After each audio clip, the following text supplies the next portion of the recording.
त्या ठिकाणी पहा अशा काही म्हणी आहेत. पहिली म्हण आहे Rome was not built in a day. काय याचा अर्थ सांगतात आपल्याला? Rome was not built in a day.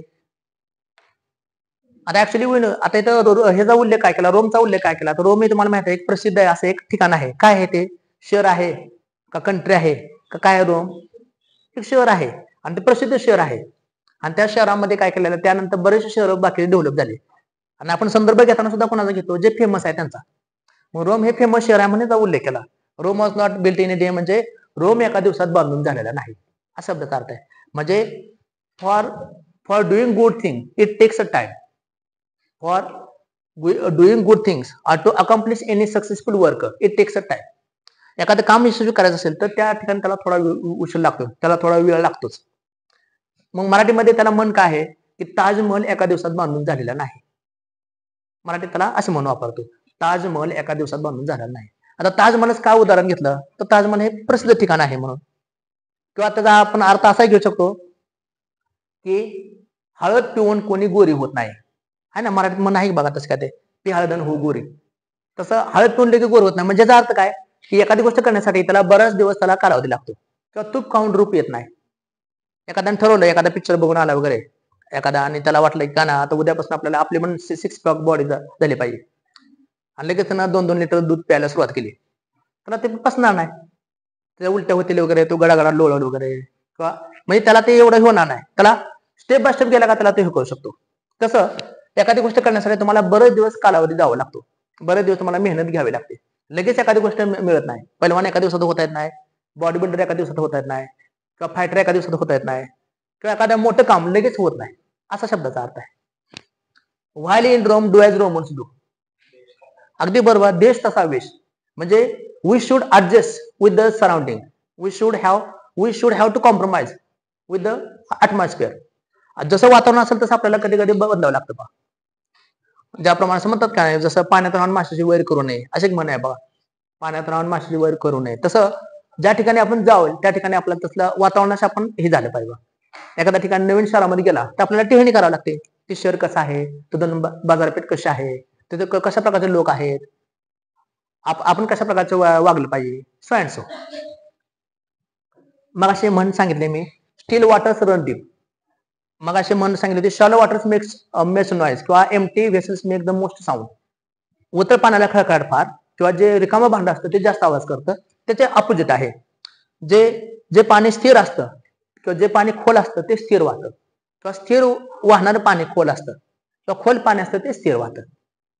म्हणजे जो व्यक्ती हुशार आहे, जो व्यक्ती ज्ञानी आहे, तो नेहमी शांत असतो बा, आणि तो शांत असतो आणि तो नेहमी असा तो स्थिर वाटतो आपल्याला. तो असं त्याच्या वागण्यातून गोष्टीतून आपल्याला चंचल वाटत नाही. फिगर अमंग सायपर्स मन तुम्ही वाचले असेल बघा, पाहिले असेल बघा. जर आपण म्हणतो वासरात लंगडी गाय शाली, आपण असं म्हणतो की आपण आपल्या व्यक्तीची तुलना करताना एखाद्या व्यक्तीला समजा 70% मार्क्स असतील तर त्याने ते तुलना कुणाशी केली पाहिजे 80% मार्क असणारे. पण असं बऱ्याच वेळा होत नाही. तो 70% वाला काय करतो, तो 60% पुढे जातो आणि असं करतो, म्हणतो कसं आहे. त्यामुळे काय होतं, त्यातच तो हे करत असतो, त्यातच तो जास्त त्यासमोर तो शायनिंग मारतो. तर त्याला ज्या व्यक्तीला 70 आहे त्याने 80ची आपली तुलना केली पाहिजे, ज्याला 80 आहे त्याने 90ची तुलना केली पाहिजे. किंवा कधी कधी मी म्हणतो आपण तुलना कुणाशीच करायची नाही, आपली तुलना आपल्याशीच असली पाहिजे. तर त्या लोकांना दुःख वाटलं येत नाही.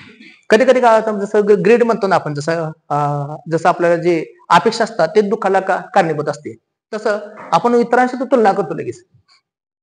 जसं जॉनाथन स्विफ्ट आहे बघा, त्यांचं गलिवर ट्रॅव्हल्स नावाचं अतिशय प्रसिद्ध पुस्तक आहे, गलिवर ट्रॅव्हल्स म्हणून. त्यामध्ये त्याने सांगितलंय बघा, nothing is great or small otherwise than comparison. Nothing is great or small otherwise than comparison. त्या पुस्तकामध्ये असं दाखवलंय त्या ठिकाणची माणसं इतकी लहान असतात, गलीवर ज्या ठिकाणी नदीच्या कडेला त्या समुद्रातून शिप झालेलं असतं, तो झुकतो तर त्या अंगावरून काय माणसं उड्या मारतात, त्या डोक्यामध्ये केसामध्ये काय माणसं अडकतात, काय माणसं त्या पोटामध्ये असं फिरत असतात वगैरे, असे इतकी लहान असतात. आणि तोच व्यक्ती पुढच्या एका प्रदेशामध्ये जातो तर शेतकरी छोटीशी मुलगी त्याला असं बोटामध्ये उचलते. म्हणजे कंपॅरिझन सांगा दाखवले माणसानं. हत्ती असेल किंवा काय मुंगी असेल, काय सगळे प्राणी ईश्वरासमोर सारखे असतात, पण आपण विनाकारण कंपॅरिझन करत बसतो, मग त्यामुळे आपल्याला वाटलं दुःख येतं. तसं वासरातलं लंगडी गाय शाने ह्याचा अर्थ असतो की ज्याच्याकडे कमी क्वालिटी आहे तो, किंवा जो एखादा सामान्य हे आहे तो कमी क्वालिटीच्या माणसाची आपली तुलना करतो. स्टिच इन टाइम सेव्ह नाही, असं आहे ना ते. स्टिच इन टाइम ठेवत नाही म्हणजे शब्दाचा अर्थ आहे तुम्ही एखाद्या गोष्टीला वेळ जर तुम्ही हे केलं, वेळेत एखादी गोष्ट केली तर पुढचं तुमचं काम वाढत नाही. एखादं तुम्हाला कापड फाटलं असेल किंवा एखाद्या ठिकाणी तुम्हाला हे झालं असेल तर तुम्ही वेळेत तुम्ही टेलरकडे गेला किंवा वेळेत तुम्ही शिवण्यात दोराने शिवलं तर पुढे ते कापड फाटत नाही. तसं एखादी गोष्ट अगोदर तुम्ही जर हे केलं, त्यावर उपाय केला तर ती गोष्ट पुढे वाढत नाही किंवा एखादं प्रकरण चिघळत नाही, असा अर्थ होतो. हे तुम्हाला माहितच आहे, मी काय सांगायची गरज नाही. प्राईड हुल या फॉल, गर्वाचे घर खाली. म्हणजे एखाद्या माणसाने जर गर्व केला तर गर्व कधीही त्याचा टिकत नाही. शहरात सवाशर माणसं असतात किंवा तुम्हाला महाभारतामधली कथा माहित आहे, भीमाची गोष्ट माहित आहे. तर असं म्हणतात की आता ऍक्च्युली आपण ती कथा पाहिली नाही किंवा आपण ते विटनेस केली नाही, पण आपण ऐकलेले आहे की भीमाला म्हणतात थोडासा गर्व झाला, ते गर्वहरण करण्यासाठी मारुती माकडाच्या रूपामध्ये किंवा वानराच्या रूपामध्ये येतो आणि त्याला ती शेपटी उचलायला लावतो. सो आता हे सुद्धा म्हण तुम्हाला सगळ्यांना माहित आहे, तुम्ही बऱ्याच वेळा ऐकले आहे. A jack of all the trades but master of none. एक ना धड 12 वर्षिंद्या. म्हणजे एखादा व्यक्ती काय करत असतो की एकापेक्षा अनेक गोष्टी म्हणतो, लक्ष घालतो, त्यामुळे तो कुठल्याच गोष्टी मास्टर मिळू शकत नाही, असं म्हणतो आपण. म्हणजे एक ना धड 12 वर्षिंद्या. म्हणजे एखादा व्यक्ती काय करत असतो, म्हणजे the person who is interested in all jobs but master of none. तो एखादा व्यक्ती अनेक गोष्टीमध्ये तो इंटरेस्ट दाखवतो, अनेक गोष्टीमध्ये तो रस दाखवतो, पण कुठल्याच गोष्टीमध्ये तो मास्टर होत नाही, असं म्हणतात आपण. म्हणजे मास्टर होण्यासाठी आपल्याला काय गोष्टी करायला लागतात की एखाद्या गोष्टीचा करायला लागतात. The child is the father of man. आता ह्याचा मी संदर्भ पण तुमच्या समोर दिलेला आहे पहा. वर्ड्सवर्थची द रेनबो नावाची कविता आहे, अतिशय छान कविता आहे. त्या कवितेमध्ये हे लाईन आलेलं आहे. आता हे लाईन आले, पण ह्या लाईनीला अनन्यसाधारण महत्व आले. हे पॅराडॉक्स पण एक्झाम्पल आहे. पॅराडॉक्स जो फिगर स्पीच असतो, अलंकार, त्याचं पण उदाहरण आहे. आणि पुरवर म्हणून सुद्धा हे प्रसिद्ध झालेलं आहे पहा, जे म्हण म्हणून बऱ्याच ठिकाणी याचा वापर केलेला आहे. The child is the father of the man.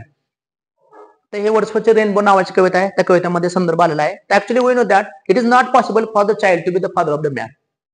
This sentence is controversial, this sentence is paradoxical, but we know that today child will be the tomorrow's father. Today's child will be the tomorrow's the citizen of the world. आजचं मुलं हे उद्याचं father होणार असतं.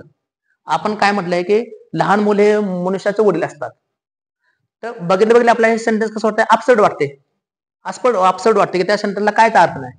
पण जेव्हा शब्दाचा आपण विचार करू की आजचं मूल उद्याचं नागरिक असू शकते किंवा आजचं मूल उद्याचं मनुष्याचं वडील असू शकते, मग हे आपल्याला पटू शकते. म्हणजे त्याला आपण डीप स्ट्रक्चर म्हणतो. आपण सरफेस स्ट्रक्चर आपल्याला उदाहरण पटत नाही, पण डीप स्ट्रक्चर आपल्याला उदाहरण पटते.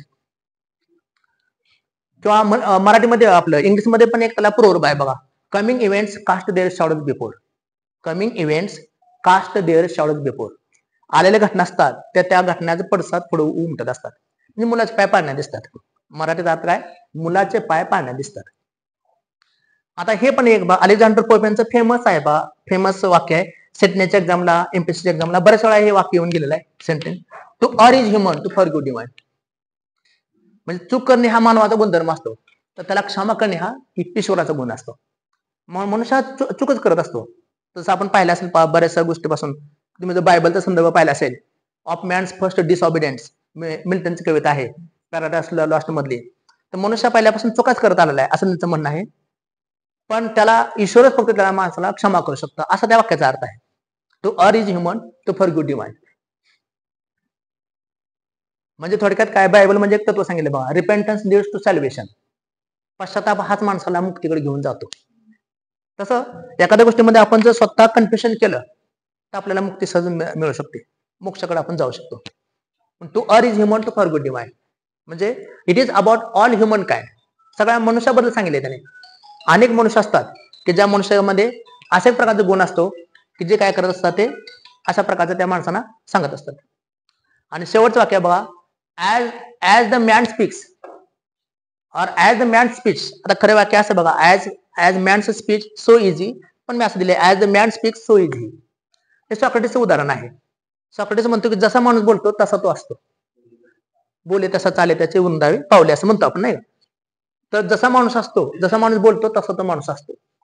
म्हणजे जवळच माणूस एखादा बोलतो तसं विचार त्याच्या मनामध्ये असतात आणि ते बोलण्यातून ते प्रकट होत असतात. मग हे सुद्धा एक प्रकारचे मन आहे. मला वाटतं हा म्हणण्याचा भाग तुम्हाला कळाला असेल, हा भाग तुम्हाला चांगल्या प्रकारे समजला असेल अशी मला अपेक्षा आहे. असं अनेक भाग आहेत की ज्याच्यावर आपल्याला असं डिस्कशन करता येईल, आपल्याला अशा प्रकारे बराच विचार करता येईल. तर मला वाटतं तुम्हाला सगळ्यांना हा पाठ सगळ्यांना समजला असेल. थँक्यू. जर तुम्हाला खरोखरच हा व्हिडिओ आवडला असेल तर लाईक, सबस्क्राईब, शेअर आणि कमेंट करा. थँक्यू.